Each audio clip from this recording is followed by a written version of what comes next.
수능 완성 실전 모의고사 3회 37번 듣기 지문을 먼저 들어보겠습니다. Number 37. One of the most frequently cited and simplest, but also most inscrutable of all communication theories is the iceberg theory. Sigmund Freud, the founder of psychoanalysis, believed that human behavior is governed above all by the unconscious, like an iceberg, where only the tip rises from the water, while the usually much bigger and mostly invisible part is below the surface. It is sufficient if, like an iceberg, only a tenth is visible above water. If we apply this rule to communication, we could say that the visible, conscious part of a discussion is the factual level, what we say or what we talk about, while the unconscious part is the interpersonal level, how we say it and what we really mean.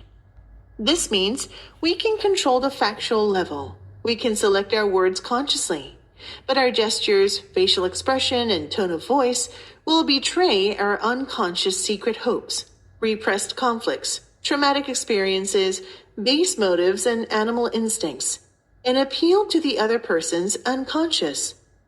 The interpersonal level decides how we will be perceived and how we perceive others.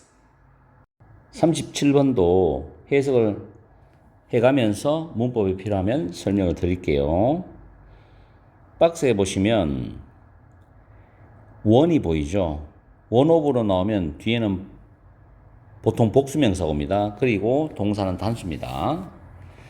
The most frequently cited, cite가 인용하다니까 가장 빈번하게 인용이 되는, 그러면서 가장 단순한, 그러면서 또한 가장 수수께끼 같은, 근데 of all communication theories니까 모든 의사소통 중에서 가장 빈번하게 인용이 되고 가장 단순하지만 또한 가장 수수께끼 같은 것들 중에 하나가 The iceberg theory입니다. 빙산 이론이라는 겁니다. 빙산 이론이다. 그래서 핵심적인 거는 의사소통에 대해 중에서 빙산 이론에 관한 이야기를 의사소통과 접목시켜서 지금 글을 전개하고 있는 겁니다. 자, 순서 문제인데 유감스럽게도 이거는 나도 풀어봤지만 A번부터 출발해요. 그래서 A번으로 반드시 A번이 먼저 나오지 않는다는 단정을 짓지 마세요. A번도 순서 문제에서 먼저 출발할 수 있습니다. 여기서 바로 A번을 일단 들어가 보면 프로이드죠. 프로이드는 정신분석학의 창시자입니다. 심리학자이면서. 그래서 사이코애널리시스, 정신분석이죠. 정신분석의 창시자인 프로이드가 대처를 믿었어요. 형광펜 쫙 칠해놨죠. 중요한 부분이거든. 인간의 행동은 is governed by, 지배를 받는다는 거지. The unconscious입니다. 무의식에 의해서, 무엇보다도 무의식에 의해서 지배를 받는다는 거예요. 인간의 행동이. 그러면 의식과 무의식이 있죠. 크게 나누면 그 무의식에 있어서 우리 인간들이 하는 행동이 무엇보다도 지배를 받는다라고 프로이드는 믿고 있었어요. 그러면서 like an iceberg입니다. 이 아이스버그라는 게 이제 빙산인데 콤마가 찍고 where이라는 관계 부사가 나오죠. 아이스버그라는 특정 명사를 지금 앞에 선행사로 갖고 있기 때문에 콤마 찍고 where입니다. Only the tip rises from the water인데 빙산의 끝부분이 있죠. 위에. 오로지 빙산의 끝부분만이 물로부터 밖으로 솟아있다는 겁니다. while 반면에 the usually much bigger and mostly invisible part is below the surface인데 대개 훨씬 더 큰 그리고 대부분 눈에 보이지 않는 부분들이 the surface 수면이죠. 수면 아래에 있는 반면에 위에 끝부분만 물 위로 솟아있다. 이런 이야기죠. 그럼 여기서 물 위에, 물 밑에 있는 훨씬 크고 눈에 보이지 않는 부분은 무의식이 되는 것이고 물 위로 솟아있는 끝부분은 의식이 되는 것이고 뭐 이 정도로 우리가 생각을 해두면 이 이야기가 좀 편할 거예요. 그러면서 it is sufficient if like an iceberg only a tenth is visible above water인데 이때 it은 if절 내용을 받아준다고 보면 됩니다. 자, 충분하다. 뭐 하면 충분하냐? 빙산처럼 오로지 10분의 1만이 물 위로 보일 수만 있다면, 즉 물 위로 드러나면 그것만으로 충분하다는 거지. 이런 말을 했어요. 그러면서 B번에 ABC가 아니고 ACB가 답인데, B번에 이것은 의미한다 해놓고 뒤에 보면 우리는 사실적인 수준을 통제할 수 있다, 이런 말 나오거든. 그러면 A번 다음에 바로 B가 연결되려면 이 사실적인 수준에 대한 이야기를 먼저 해줘야 된단 말이에요. 근데 갑자기 사실적인 수준을 통제할 수 있다는 말이 연결되어진다면 이야기가 중간에 끊어지는 느낌이 들지. 그래서 B번은 그 다음 나오는 단락이 아니다. 그래서 C번으로 가보면, 만약에 우리가 apply A to B는 A를 B에 적용하다는 표현이죠. 그래서 이 규칙을, 여기서 이 규칙이란 건 조금 전에 A번에서 말했던 10분의 1만 그 수면 위로 보일 수만 있다면 충분하다는 겁니다. 10분의 1만. 그러면서 여기서 이 규칙은 이 규칙을 의사소통에 적용을 하면은 우리는 대절을 말할 수도 있다는 겁니다. The visible, 눈에 보이는 conscious part, 의식적인 부분이죠. of discussion. 어떤 논의, 토론이죠. 토론의 눈에 보이는 의식적인 부분은 factual level이야. 사실적 수준이라는 이야기죠. 사실적 수준. 갈로 안에 what we say, 우리가 말하는 거. 그리고 or what we talk about, 우리가 대화하는 거. 이런 거는 사실적 수준이야. 입으로부터 통해 나오는 말이기 때문에.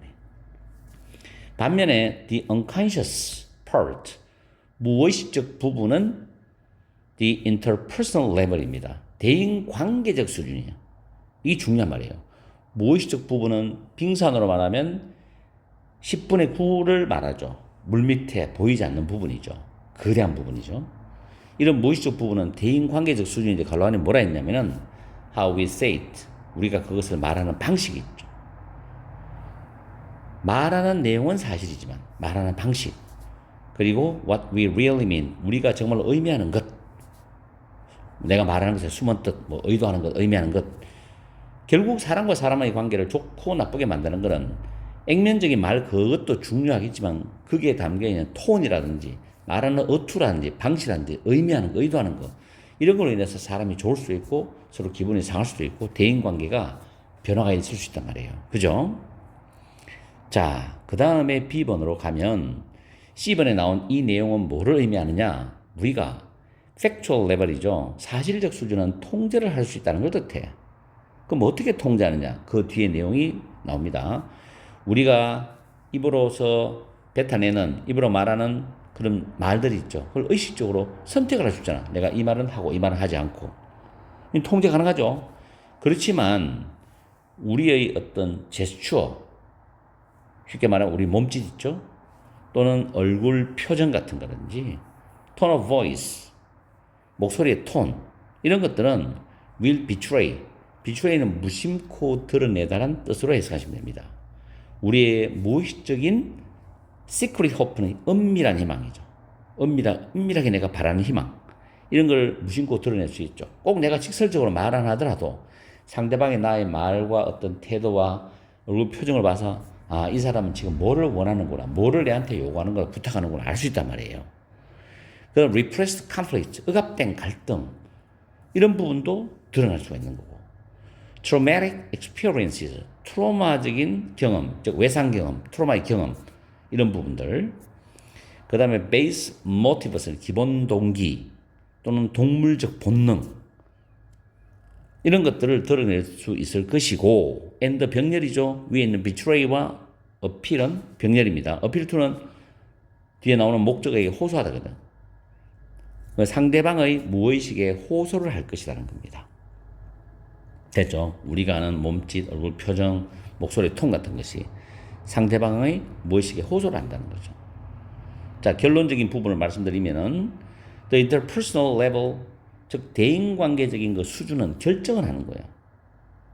자, 대인관계적 수준은 뭐라 그랬습니까? 조금 전에 위에 나왔던 뭡니까? 우리의 몸짓, 그 다음에 얼굴 표정, 목소리 톤 있죠. 이런 부분들.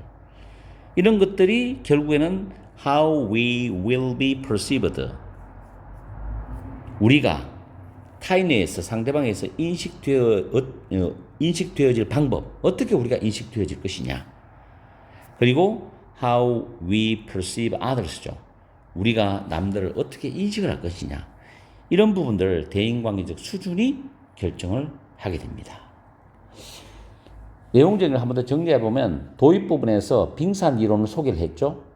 빙산 이론은 의사소통 이론 중에서 단순하지만 무언가 수수께끼 같은 이론으로 이야기를 하고 있고, 그 다음 시그먼드 프로이드의 관점을 그 다음 두 번째 문장에서 세 번째 문장에 걸쳐서 이야기를 하고 있습니다.